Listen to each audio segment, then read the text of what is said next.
چی جواب نمیدی؟ برای آنکه من لول نیستم.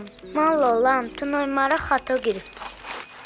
چه خطا گرفتم؟ از نوع من حرفی ا رو پرتافتی و لول گفتی. خیر چی شده است؟ اگر از کلمه حرف را پرتایم معنیش عوض می شود. اما این عکس است. اگر حرفی ا را پرتایم تکه می شود.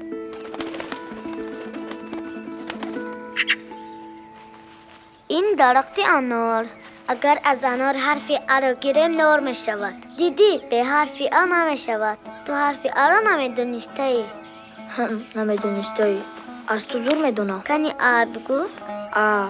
نباشه در ورق حرفی ا را نویس کو. فکر میکنی من نمیتوانم؟ میبینیم. آزیر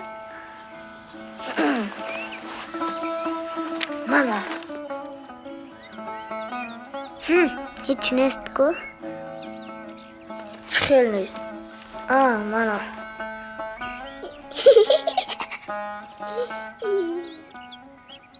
این حرفی ا نیست. حرفی ا این خیلی نوشته می شود.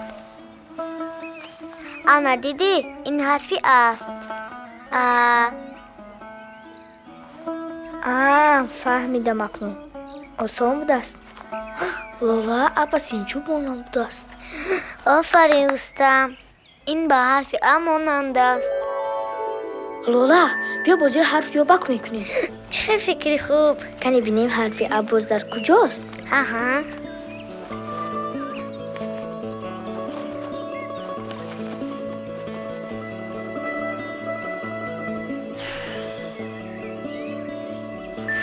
انا یافتم در زیر خرک.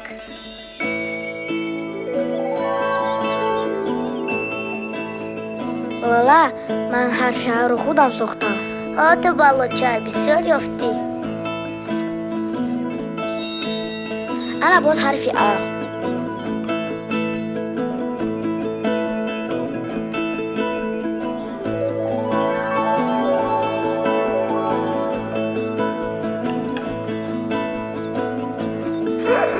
ابرم به امونند است.